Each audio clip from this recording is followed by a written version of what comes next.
अपन channel SCS Mithila के करू subscribe और बेल बटन जरूर दबा दिया ताकि हर खबर सबसे पहले पहुंचे अहां तक।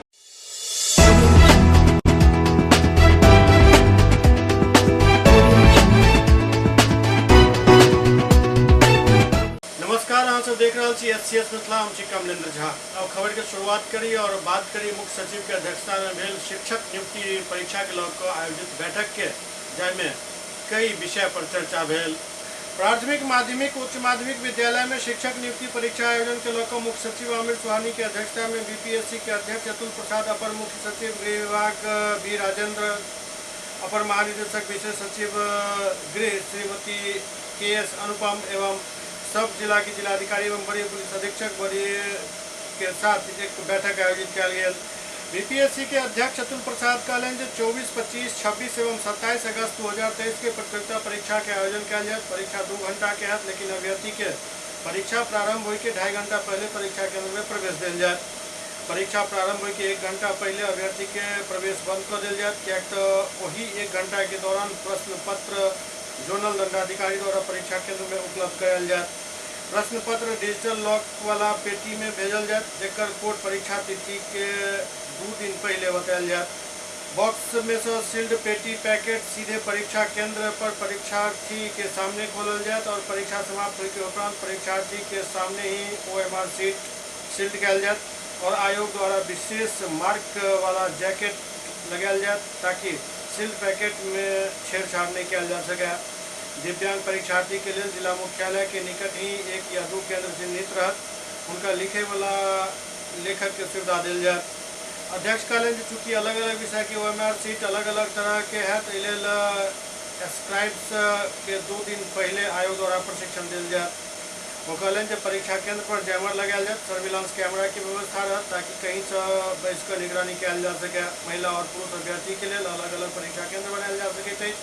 बाढ़ के स्थिति में 2 पाली में परीक्षा लेल जा सके। यहाँ में प्रथम पाली पुरुष अभ्यर्थी के लिए एवं द्वितीय पाली महिला अभ्यर्थी के लिए आयोजित है। एडमिट कार्ड 10 दिन पहले डाउनलोड किया जा सकत। यहाँ सर्वर पर दबाव के स्थिति के देखत किया गेल। एडमिट कार्ड पर परीक्षा केंद्र के नाम नहीं रहत, वही के बदला कोड रहत। परीक्षा तिथि के 2 दिन पहले वही कोड से संबंधित परीक्षा केंद्र के नाम बताया जाए। परीक्षा तिथि के जिलाधिकारी एवं वरीय पुलिस अधीक्षक स्वयं परीक्षा केंद्र के भ्रमण करता और स्वयं अपना निगरानी में परीक्षा संपन्न करेता। NIC दरभंगा से जिलाधिकारी दरभंगा राजीव रोशन, अपर समाहर्ता राजेश राजा, सहायक समाहर्ता सूर्य प्रताप सिंह, उप निदेशक जनसंपर्क नागेंद्र गुप्ता समेत कई पदाधिकारी दौरान मौजूद छला। बेगूसराय में शिक्षक सब अपर सचिव के पाठक के पदलादान कलन। बेगूसराय में TET प्रारंभिक शिक्षक संघ के बैनर तले शिक्षा पदाधिकारी कार्यालय के पास विभिन्न मांग के लेकर शिक्षा विभाग के अपर मुख्य सचिव के पाठक के पुतला दहन का रोष प्रदर्शन किया गया। एहि मौका पर प्रारंभिक शिक्षक संघ के शिक्षक बिहार सरकार मुर्दाबाद के नारा लगावत रहलन। के पाठक मुर्दाबाद के नारा भी लगेलन और सब कहलन जे बिहार सरकार नियोजित शिक्षक के साथ खिलवाड़ को लगातार ओकर अनदेखी कर रहा है। जाहि तरह से नियोजित शिक्षक के ऊपर तरह तरह के नियम थोपल जा रहा है, वो बिल्कुल ही गलत है। शिक्षा विभाग के अपर मुख्य सचिव शिक्षक पर अलग अलग नियम थोप रहा है जे सही नहीं है। TET प्रारंभिक शिक्षक संघ के प्रदेश संयोजक राजू सिंह कहलें जे पहले शिक्षक के राज्यकर्मी के दर्जा दिल जाए छल, लेकिन एहिबेर सरकार बीपीएससी पास शिक्षक के ही राज्यकर्मी के दर्जा दे के प्रावधान कलक है, जे बिल्कुल गलत है। अगर सरकार प्रारंभिक शिक्षक के मांग के नहीं माने तो हम सब शिक्षक आने वाला समय में एक पैघ आंदोलन करें और सरकार के खिलाफ एकजुट रहे। वर्षों बरस से बिहार के नियोजित शिक्षक समान काम के लिए समान वेतन और राज्यकर्मी का दर्जा की मांग करते आए थे। बावजूद इसके बिहार की सरकार ने एक नया नियम बनाया कि बीपीएससी की परीक्षा जो उत्तीर्ण करेंगे वही शिक्षक राज्यकर्मी का दर्जा बन सकते हैं। इस बात को लेकर के बिहार के शिक्षकों में खासा आक्रोश है। बिहार के तमाम शिक्षक विगत 11 जुलाई को पटना के गर्दनी बाग में धरना और प्रदर्शन किए। विधिवत वो आकस्मिक अवकाश लेकर के गए थे और धरना प्रदर्शन करना संविधान में निहित जो हमारा अधिकार है, उसके तहत भारत देश का हर एक नागरिक धरना और प्रदर्शन कर सकता है। बावजूद इसके बेगूसराय के जिला शिक्षा पदाधिकारी एवं अन्य जिलों के जिला शिक्षा पदाधिकारी द्वारा धरना प्रदर्शन में शामिल शिक्षकों पर कार्रवाई की जा रही है, उनका वेतन स्थगन किया जा रहा है, उनका जो है निलंबन किया जा रहा है। इस बात को लेकर के जिले के शिक्षक खासा आक्रोशित हैं और अपना प्रतिरोध दर्ज करवाने के लिए आज यहाँ जिला शिक्षा पदाधिकारी कार्यालय के समक्ष आए हैं। और ये जो तानाशाह हमारे शिक्षा विभाग के अपर मुख्य सचिव हैं, नित नए तुगलकी फरमान जारी करते हैं, इसको लेकर के आज शिक्षा मंत्री के पाठक का पुतला दहन का कार्यक्रम। शुभंकरपुर में समाज विशेष द्वारा एक अवैध निर्माण के लेकर नगर आयुक्त के ज्ञापन सौंपल गया। शुभंकरपुर के स्थानीय लोग द्वारा शुभंकरपुर शमशान में समाज विशेष के द्वारा अवैध निर्माण के विरोध में नगर आयुक्त के आवेदन दिल गया। सामाजिक कार्यकर्ता अशोक झा के नेतृत्व में सैकड़ों लोग हस्ताक्षर युक्त प्रतिवेदन दैत स्थानीय लोग मांग कलन जे बिहार सरकार के सर्वसाधारण जमीन पर केना बिहार प्रादेशिक मारवाड़ी सम्मेलन दरभंगा कब्जा को अपन बोर्ड लगा सकते हैं। स्थानीय प्रतिनिधिमंडल प्रतिवेदन के माध्यम से कर जांच के मांग कलन और साथ ही अन्य विकास कार्य के नाम पर शमशान के भूमि पर बाउंड्री वॉल दिल जा रहा है, विषय पर भी निगम प्रशासन के ध्यानाकर्षण करेला। इस संबंध में बतावे सामाजिक कार्यकर्ता अशोक झा बतौलन जे सदियों से शुभंकरपुर के शमशान पूरा नगरवासी के सौदा के मुख्य केंद्र रहा। कई वर्ष भूमि पर समाज विशेष के लोग के नजर छल। कोरोना और बाढ़ के बाद ऊंचा करे के नाम पर गांव वाला के बरगला का शेड के निर्माण करायल गया और एहि पर अपन व्यक्तिगत संस्था के नाम लिख दिल गया, जैसे प्रतीत होते जे पीछा के सब जमीन एहि संस्था के शेड निर्माण से बाकी बचल जमीन पर कब्जा को बेचे के साजिश कल जा रहा है। एहि के विरोध में हम सब दोनों स्थानीय पार्षद महोदय के हस्ताक्षर मोहर के साथ सैकड़ों लोग के हस्ताक्षर युक्त प्रतिवेदन नगर आयुक्त के सौंप कर इस संबंध में जांच कर कार्रवाई करे के मांग कल। प्रतिनिधिमंडल में वार्ड नंबर 8 के पार्षद प्रतिनिधि मिथिलेश कुमार राय, बालेंदु झा, संतोष झा, रंजीत कुमार, गिरधर कुमार, दुर्गा झा आदि शामिल छला।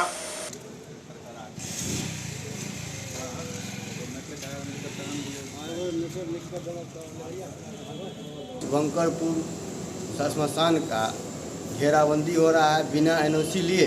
बिहार सरकार का ज़मीन है, उस पर कुछ खास समाज जो है सो उस पर अटैक कर दिया है और उसको जो है सो घेर रहा है, घेर कर उसको बेचने के फिराक में है। इसलिए हम हमारे कोशिश रहेगा कि उसको तत्काल तुरंत बंद किया जाए और जो भी वहाँ पर अर्जाल खर्जाल लगाए हुए है उसको हटाया जाए, क्योंकि हम लोग खुले में चलने वाले आदमी हैं, उसे खुले में ही चलेंगे। कहीं भी देखिए हिंदू समाज में कि शमशान को घेरा नहीं जाता है, कब्रिस्तान को घेरा जाता है, शमशान को नहीं घेरा जाता है। इसलिए कब्रिस्तान को ही घेरिए, हमारे कब्रिस्तान को शमशान को घेरने का ताकत नहीं है किसी में। शुभंकरपुर बाजितपुर और शहर का बहुत ही आदमी जो है सो जिस शमशान में जाते हैं जलने के लिए, उस सारे मोहल्ला में घूमकर सैकड़ों का हस्ताक्षर मोबाइल नंबर के साथ जो हम सर को दिए हैं और उसके बाद जो उनसे कहें कार्रवाई करने के लिए। पार्षद का भी सिग्नेचर है, पार्षद को भी मालूम भी नहीं है क्या हो रहा है, सो भी मालूम नहीं है क्या घेरने की चेष्टा कर रहे हैं, क्या करने की चेष्टा कर रहे हैं। और कुछ खास आदमी समझे ना, जो कुछ खास आदमी है, अब नाम तो नहीं भी कहेंगे तो समझ जाइएगा, समझे। इसीलिए उनके ऊपर बॉन्ड लगाया जाए। सार गलत कर रहे हैं, बताइए तो शमशानों का ज़मीन बिका जाता है क्या, बेच देंगे उसको भी। किसी को भी मालूम है नहीं है वह क्या हो रहा है, क्या करने के लिए वहाँ पर पैसा लगाया। बिहार सरकार भी पैसा दिया, उन समाज भी पैसा दिया, क्या है पैसा दिया, क्या काम कर रहा है उस पर। विशेष समाज के द्वारा बिना एनओसी लिए हुए अवैध कार्य कर रहा है, जिसके विरोध में हम शुभंकरपुर के समाज नगर आयुक्त को ज्ञापन सौंपे हैं आज, और इसका आप नगर आयुक्त करेंगे आगे क्या करना है और हम पार्टी हमारा समाज करेंगे। एक ही जगह एक ही छत के नीचे दांत, मुंह और जबड़ा के संपूर्ण समस्या के इलाज 9 विभाग के विशेषज्ञ डॉक्टर द्वारा कयल जाइत अछि।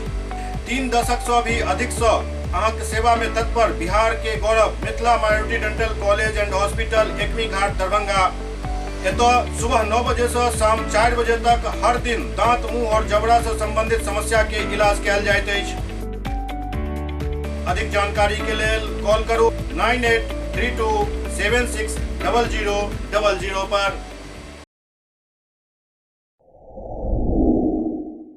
Global health care and diabetes research centre, जो बिहार में पहला अंतर्राष्ट्रीय तकनीक एवं आधुनिक सुविधाओं से लैस सुपर स्पेशलिटी डायबिटीज केंद्र है, जहां एक छत के नीचे डायबिटीज से संबंधित सारी सुविधाएं मौजूद हैं, जैसे कि diabetes heart care, diabetes eye care, diabetes neuro care, diabetes foot care, diabetes pharmacy और डायबिटीज प्रयोगशाला। पता जीसस एंड मैरी स्कूल के पास, रहमगंज, दरभंगा, बिहार। AIMIM के नेता जनाब अख्तर इमाम दरभंगा पहुंचला, जहां परिसदन में उनका स्वागत किया गया। AIMIM के नेता अख्तर इमाम दरभंगा पहुंचला, जहां मोहम्मद कलाम के अध्यक्षता में उनका भव्य स्वागत किया गया। इस दौरान अख्तर इमाम कहलन जे भाजपा के खिलाफ बने वाला कोनो भी गठबंधन के हिस्सा AIMIM बन सकैत अछि, एक तो भाजपा के हटावे के लेल केकरो साथ जाए के लेल पार्टी तैयार है। सरकारी ऑफिसों में जाकर देखिए, नीतीश कुमार कहते हैं कि मैं भ्रष्टाचार बंद कर रहा हूं, जीरो टॉलरेंस। नीतीश कुमार का गुरु कहीं न कहीं से मोदी है। तारीख को याद करना पड़ेगा। मोदी को अगर किसी ने न्योता दिया देश की गद्दी पर बैठने का, प्रधानमंत्री बनने का, वो नीतीश कुमार है। वो नीतीश कुमार जो आज कहता है मैं बीजेपी के खिलाफ होता हूं। आपको याद है इसी शख्स ने कहा था कि मिट्टी में मिल जाऊंगा लेकिन बीजेपी में लौट कर नहीं जाऊंगा। बीजेपी में लौट के गया कि नहीं, धोखा दिया कि नहीं। जो धोखाबाज हो सकता है देश का अच्छा शासक नहीं हो सकता।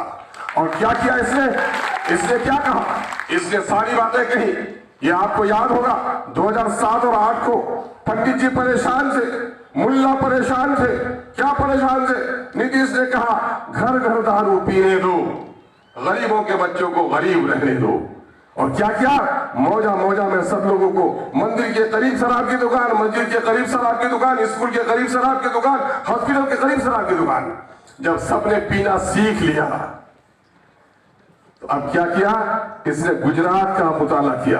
क्या किया कि गुजरात पर शराबबंदी की गई।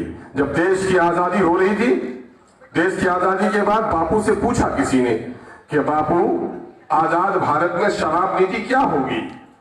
तो बापू ने कहा आजाद भारत में शराब पीने की इजाजत नहीं होगी। कहा बापू शराब से जो रेवन्यू की आमदनी होती है उससे बहुत सारे स्कूल और हॉस्पिटल चलते थे, अगर वो आमदनी रुक गई तो नुकसान होगा। क्या कहा था बापू ने, मेरा बच्चा निरक्षर रह जाए, मेरा आदमी दवा के बगैर दम तोड़ दे, मैं तो ये बर्दाश्त कर सकता हूं, लेकिन आने वाली पीढ़ियों को शराब पीकर मैं बर्बाद होने नहीं दूंगा। दिल्ली के तख्त पर बैठे हुए इन बेईमानों को यह पैगाम देना चाहता हूं कि काठ की हंडी एक बार नहीं, कुछ हिस्सा बच गया था तो 2 बार चढ़ गई है। तीसरी बार तुम्हारी सल्तनत बनने वाली नहीं है। जिन्होंने मजहब का इस्तेमाल नफरत के लिए किया, ऐसे लोगों को कैफरे किरदार तक पहुंचाना देश के जन जन की कन कन की जिम्मेदारी है। इसलिए देश में ऐसे नापाक लोगों को निकाल बाहर किया जाए, इसके लिए हमें प्रयास करना पड़ेगा, संकल्प लेना पड़ेगा। उत्पाद विभाग द्वारा दरभंगा में 2 लोग के गिरफ्तार किया गया। दरभंगा में उत्पाद विभाग द्वारा शराब के नशा के हालत में एक व्यक्ति के गिरफ्तार किया गया। होते एक अन्य शराब कारोबारी के भी गिरफ्तार किया गया। दोनों गिरफ्तार व्यक्ति के इनका हाजत के लॉकर में बंद किया गया, जहां रखला के बाद आगू के कार्रवाई किया गया। क्या नाम हुआ आपका? राजकुमार सिंह, थाना कौन सा हुआ? बहादुर। कौन सा मटेरियल के साथ पकड़ाए आप? कौन था? अच्छा, कब से इस कारोबार में? जी कब से इस कारोबार में जुटे हुए हैं? नहीं, कब से नहीं, फिर दूसरा कोई धोखा फंसाया, हम बेचते नहीं आते। क्या नाम हुआ आपका? रंजीत सिंह, थाना सिमरी। कौन सा शराब पिए थे? तारी पिए थे सर, आधा लीटर। कहाँ से लाई पुलिस पकड़ के? घर में से। बहादुरपुर थाना क्षेत्र के डरहार गांव में बिजली के ट्रांसफार्मर में अचानक आग लग गया। बहादुरपुर थाना क्षेत्र के डरहार गांव में आज सुबह ट्रांसफार्मर में शॉर्ट सर्किट भेल और ट्रांसफार्मर में धमाकेदार आवाज के साथ ब्लास्ट भेल, जाय के बाद ओकर तेल नीचा गिर गया और ओई के वजह से भयंकर आग लग गया। धमाकेदार आवाज एवं भयंकर आग से ग्रामीण सब में अफरा तफरी मच गई। कई लोग तुरंत जेई के फोन केलन, लेकिन जेई फोन नहीं उठेलन। के बाद ग्रामीण अग्निशमन विभाग के फोन को मामला के जानकारी दिलन। कुछ देर बाद अग्निशमन के गाड़ी पहुंचल और आग पर काबू पेलक। ग्रामीण सब बतौलन जो सुबह सुबह ट्रांसफार्मर में शॉर्ट सर्किट हो रहा था। देखते देखते जोर के आवाज़ के साथ ट्रांसफार्मर ब्लास्ट हो गया और ट्रांसफार्मर के सारा तेल गिरे लागल और तेल में आग पकड़ लेलक, जो धीरे धीरे भयंकर रूप धारण कर लेलक। मौका पर ग्रामीण के भारी भीड़ इकट्ठा हो गए। बीच सड़क पर आग के लपट देख ग्रामीण दहशत में आबि गेला। एक सूचना बिजली विभाग के जेई के फोन के माध्यम से दिल गई, लेकिन जेई फोन रिसीव नहीं कलन। चाहे के बाद अग्निशमन विभाग के जानकारी दिल गई। अग्निशमन विभाग 10 मिनट में गाड़ी भेज दिलक, जाय के बाद आग पर काबू पायल जा सकल।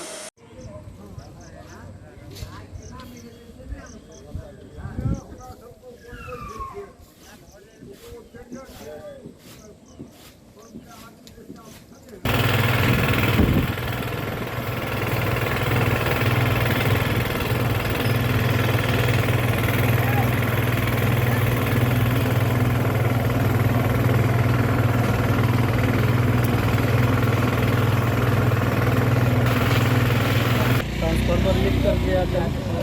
ट्रांसफार्मर शॉर्ट सर्किट होने से जो है आग लग गया।